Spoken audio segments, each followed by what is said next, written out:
O italiano Luigi Russolo escreveu em 1913 que a vida antiga é só silêncio.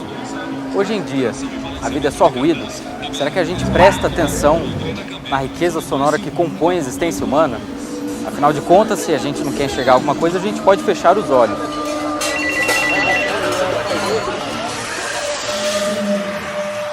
Já o som não pode ser evitado. O que é paisagem sonora, o que é som, o que é ruído, como a falta de silêncio afeta a percepção do som ao nosso redor? Para refletir um pouco sobre esse assunto, para conversar sobre essas e outras questões, a gente convidou a produtora cultural, pesquisadora sonora e radiomaker Janete Elhaouli. Janete está ali, a gente vai encontrar ela.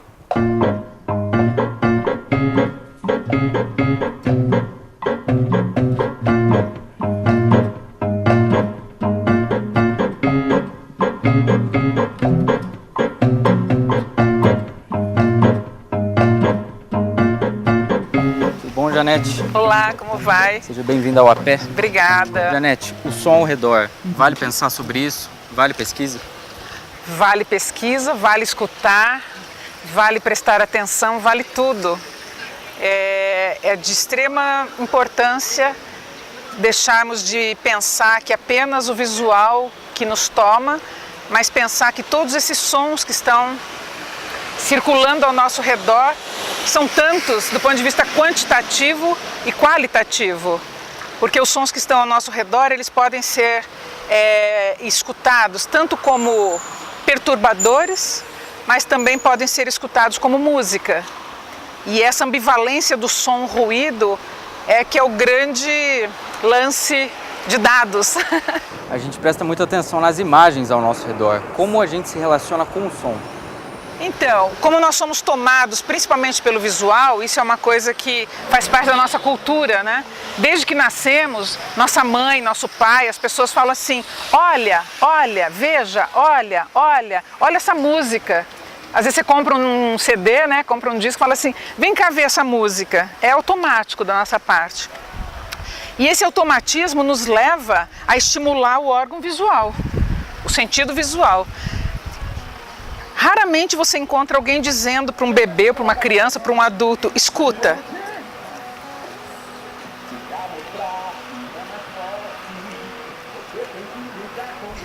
Escuta, simplesmente escuta.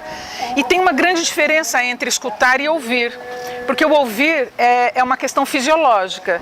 Se eu tenho meu aparelho auditivo funcionando normalmente, você não tem como não estar me ouvindo. Não tenho como não estar ouvindo a música que toca aqui nessa loja. Agora, escutar é um aspecto psicológico.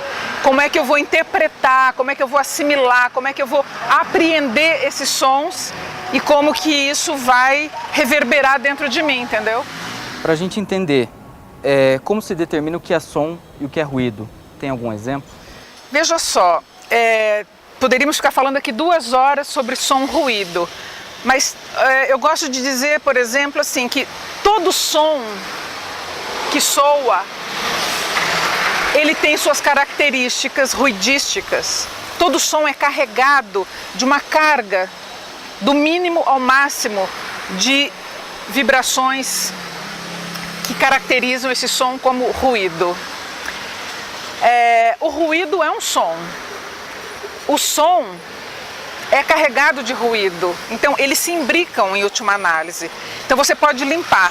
Então, por exemplo, esses sons que nós estamos escutando aqui agora, ele tem uma carga maior de ruído, de vibrações irregulares, de frequências irregulares.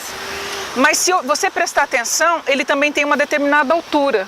Eu posso determinar ali, isso é um si bemol, isso é um sol, isso é um mi, mas ele carrega uma carga maior de ruído. A gente costuma dizer que o ruído é perturbador, mas eu não concordo com essa teoria. Vídeo que Luigi Russolo escreveu em 1913, na Arte dos Ruídos. Todos os sons têm direito a se expressarem artisticamente, esteticamente. O que o Russolo estava propondo? Que todos os sons que estavam surgindo pós-evolução industrial e que faziam parte, portanto, do contexto cultural de uma sociedade, poderiam ser utilizados como música. Então, os sons das máquinas, os sons dos animais, os sons humanos, inclusive. Porque eu posso também fazer uma música só com sons ruidosos. Então, o rússulo é um marco na história da música ocidental que nos convida a pensar dessa forma, entendeu? Agora, o que nós temos que prestar atenção é que o ruído ou o som colocado em situações não adequadas, tanto um como o outro pode ser perturbador, entende? A música ela não depende só da música em si, né? A música ela se completa com, vamos dizer assim, o ouvido estético da pessoa, né? Então a pessoa já carrega com ela uma bagagem,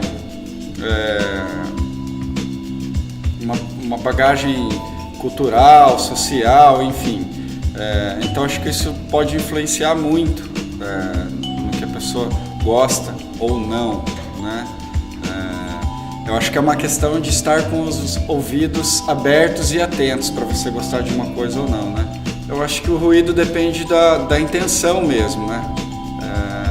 Da intenção da pessoa em produzir algo e da pessoa estar aberta a receber.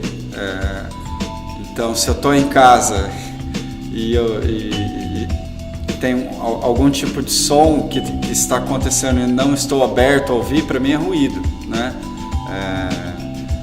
Ou algum estilo musical que eu não estou interessado em ouvir no momento, é ruído, mas se eu estiver aberto a refletir sobre aquilo, a ouvir, ele deixa de ser ruído, de certa forma, né?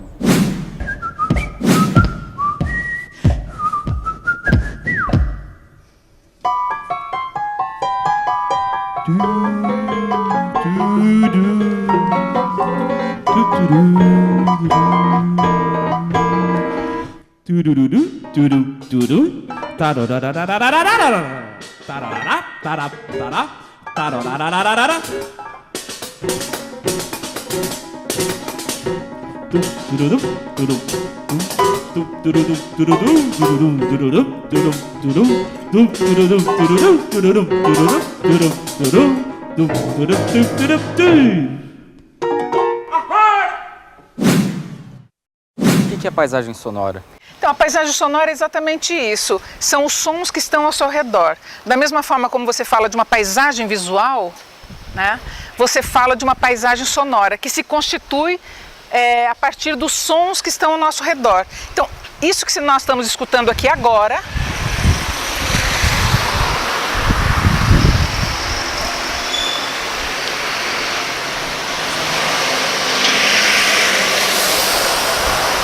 é a paisagem sonora desse dia, desse momento, desse horário, com esse céu nublado do dia X. Isso jamais vai se repetir.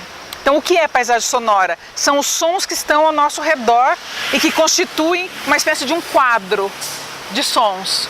Qual o som mais distante que eu consigo captar até o som mais próximo, entendeu? Isso seria uma espécie de um invólucro, né? De um envelope sonoro que o meu ouvido capta e que eu posso chamar de paisagem sonora.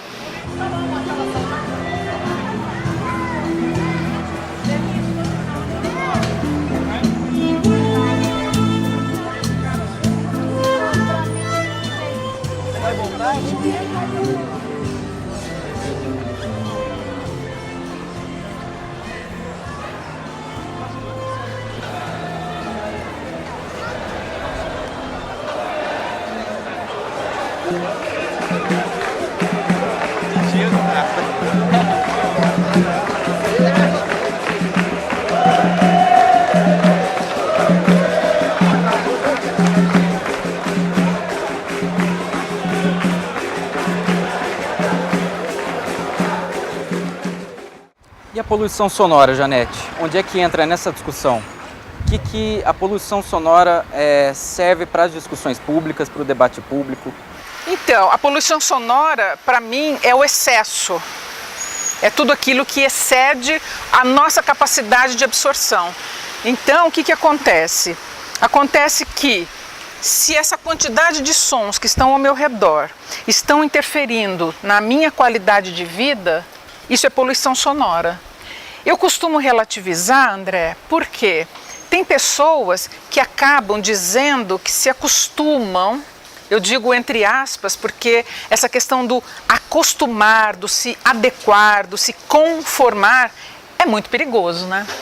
Então as pessoas acabam não tendo opção e elas dizem, não, isso para mim não é poluição, eu me acostumei e está tudo bem para mim. Me desculpem, mas essas pessoas não sabem o quanto isso está interferindo na sua qualidade de vida, no seu sono, na sua saúde biológica, na sua saúde fisiológica. Porque existem estudos científicos que comprovam o quanto o excesso de sons traz de prejuízo para o ser humano. Doenças gástricas, estresse. Muitas vezes você chega em casa, você está exausto, você não sabe exatamente por quê. Foi o excesso de sons que teu ouvido forçosamente teve que ouvir, que como ouvir é fisiológico, eu não tenho como não ouvir, e a pessoa não sabe, ela está com náusea, ela está irritada, ela briga com todo mundo. Por quê? Porque ela está irritada pelo excesso de sons. Então, a poluição sonora é um problema gravíssimo na sociedade contemporânea. O Brasil é um país de extrema sonoridade, né? As pessoas são muito expansivas, então falam alto, gritam, não existem regras, normas regimentadas, não existe política pública, como você me disse, que possa educar, antes de mais nada, as pessoas. Então, por que um carro tem que ter esse excesso de som? Por que as freadas de determinados carros chegam a nos ferir o ouvido? E isso, gradativamente, vai contribuindo para a sua perda auditiva. É o que os médicos chamam de PAIR, perda auditiva induzida por ruído. Essas pessoas que trabalham na rua, que são submetidas diariamente a esse excesso de sons, elas estão seguramente perdendo a sua audição gradativamente. Dependendo da intensidade e tempo de exposição, o ruído em excesso pode ser prejudicial à saúde. Além da surdez, problemas físicos e até psicológicos podem ser causados pela falta de silêncio. Em Londrina, esse tipo de ocorrência é um dos registros mais frequentes recebidos todos os dias pela Central de Operações Policiais Militares, o Copom. Entre janeiro e maio deste ano, mais de 400 ocorrências de perturbação de sossego foram atendidas. Bom, dentre os diversos acionamentos em que são feitos através do 190 a Polícia Militar, os de perturbação de sossego abrangem tanto ocorrências em residências quanto ocorrências em via pública e por vezes até estabelecimentos comerciais, principalmente de pessoas que estão realizando festas, que estão incomodando o sossego alheio ou até o trabalho que alguém possa estar realizando de noite, de madrugada, pode estar incomodando os vizinhos também, além de ocorrências de aglomeração de pessoas em via pública. O maior número de reclamações está na região central. Alguns comércios se excedem na tentativa de atrair os fregueses e acabam por contribuir com a poluição sonora.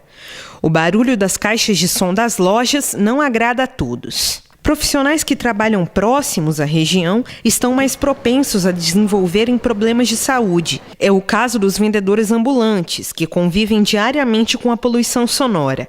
Há 31 anos vendendo alho numa barraca na rua Benjamin Constant, Aguinaldo dos Santos afirma se incomodar com o barulho. Não tem outra saída, né? Mas que incomoda, sempre incomoda um pouco, né? Participando da parte de visão, né? Ouvir, né? Então isso sempre incomoda, né? Mas estamos aí, tem que dar a volta por cima nisso aí, né? E deixar para as autoridades, né, que cuidam da cidade, tomar providência. O direito ao silêncio está garantido por lei. A perturbação do sossego alheio é contravenção penal e pode resultar em multa ou detenção. Cabe, então, às pessoas que perturbam o sossego alheio a conscientização. Se colocar no lugar dessa pessoa que está se sentindo com o seu direito de descanso, de sossego e até, por vezes, de trabalho lesionado. A gente está entrando aqui na Toca, que é o estúdio de arte, criação e experimentação de sons aqui da Janete Howley. Queria que você falasse um pouco do estúdio, como é que você começou esse trabalho e está desenvolvendo esse trabalho. Ok. Veja só, depois de trabalhar 30 anos na UEL, Departamento de Música e Teatro, eu me aposentei em 2011 e aí eu fui trabalhar em São Paulo, no Centro Cultural São Paulo, eu dirigi o setor de informação e comunicação. Aí resolvi voltar para Londrina, que é uma cidade onde está minha base, né, familiar inclusive, e aí eu resolvi abrir a Toca, esse espaço cultural, que eu diria que é uma espécie de continuidade do Núcleo de Música Contemporânea, que é um projeto que eu desenvolvi na UEL durante 14 anos. Então, a Toca é um espaço intimista, onde nós desenvolvemos uma série de atividades voltadas para a voz experimental, para a ecologia sonora, paisagens sonoras, sessões de escutas.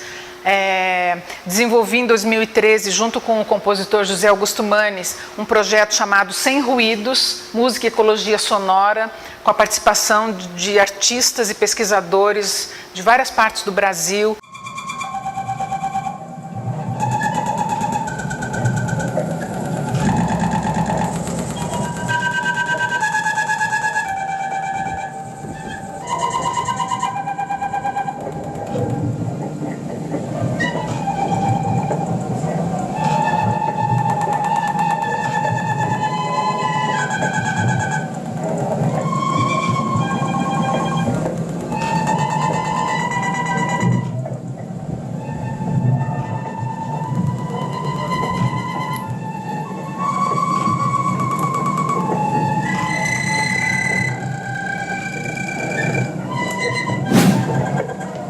Então a Toca é o meu espaço afetivo, é o meu espaço que eu carrego aqui, um pedaço da UEL, que foi uma parte grande da minha vida, foi metade da minha vida, eu vivi dentro da UEL, onde nós desenvolvemos vários trabalhos. Então aqui tem um pedacinho da UEL, tem um pedacinho da Oficina de Música, que é uma escola que eu tive aqui em Londrina durante 3 anos, de 84 a 86, que foi uma escola com uma pedagogia experimental.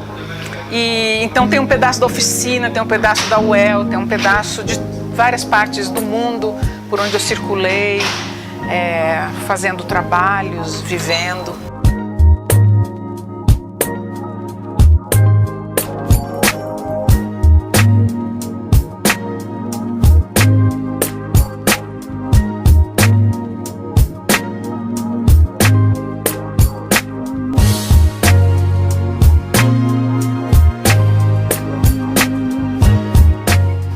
Perguntam, por que sapos? Por que sapos?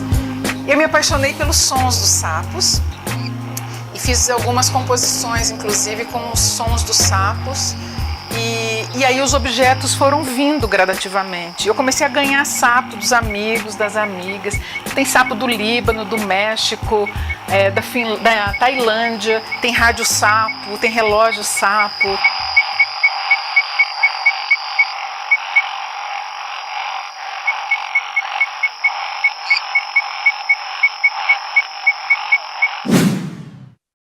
Eu sou a Juliana Morales, sou intérprete de Libras e nessa manhã estamos aqui junto com um grupo que veio participar do projeto da Expo Ambiental. Eu, sendo intérprete de Libras, vim promover a acessibilidade ao João Vitor, que é um aluno surdo e que também tem direito de participar como momentos como esse, um momento onde a gente promove a paz e somos nós os instrumentos para essa promoção. E o que o João Vitor acha desse evento de hoje?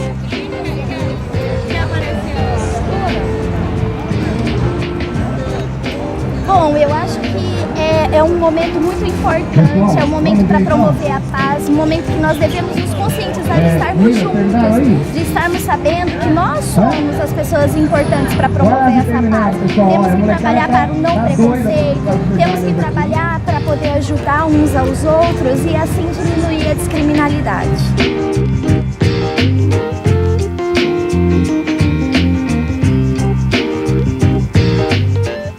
Nós podemos fechar os olhos, mas fechar os ouvidos, como é que a gente faz para parar de ouvir? Pois é, ótima pergunta. Os ouvidos não têm pálpebras. Então, eu fecho os olhos, eu elimino o estímulo visual e deveríamos ampliar a nossa audição. Isso normalmente acontece, mas é preciso ainda um estímulo, é preciso chamar a atenção das pessoas para que isso esteja realmente sendo um estímulo, entende? Porque acho que é importante dizer também, André, que nós vivemos uma espécie de surdez social, uma surdez fisiológica e uma surdez psicológica. A surdez fisiológica porque nós estamos perdendo a capacidade auditiva em função da quantidade de sons que estão ao nosso redor o tempo todo. Nós dormimos, mas os nossos ouvidos estão abertos, então ele está recebendo os estímulos. Eu não estou interpretando esses sons porque eu estou dormindo, mas isso me provoca um cansaço. E a surdez psicológica é um pouco do que eu disse em algum momento da nossa conversa. É uma surdez onde eu não estou interessada em te escutar. Eu nem estou te ouvindo direito. Quer dizer, eu estou escutando as vibrações, porque eu não tenho como não ouvir, porque eu não sou surda fisiológica, mas eu não escuto. Isso para mim é o problema mais grave. Se eu tivesse que optar, que é uma coisa ridícula, mas eu vou dizer, se eu tivesse que optar, eu optaria pela surdez fisiológica, mas não pela psicológica, que é o que ocorre hoje, principalmente no Brasil, diante desse quadro político que a gente está vivendo. É uma grande surdez. Pois é um espaço riquíssimo, Janete, e a nossa conversa acho que foi riquíssima também. Falei muito, né? Mas falou muito bem. É que esses assuntos me E é um assunto tocam. diferente, acho que as pessoas precisam saber mais sobre isso, estudar mais e sentir mais o som ao redor. Com certeza. Janete, muito obrigado pela participação. Obrigada a você, André. Você é um bom jornalista. Obrigado. Muito boas as perguntas e desejo que essa nossa conversa possa contribuir para as pessoas pensarem um pouco. Não precisam concordar comigo, mas que pensem um pouco, né? Sobre. E, de certa forma, a nossa conversa também foi experimental, como você notou, esse é o formato do A Pé. A gente dialoga com os espaços urbanos, com os ambientes externos. E nós vamos encerrando a nossa edição. Até a próxima.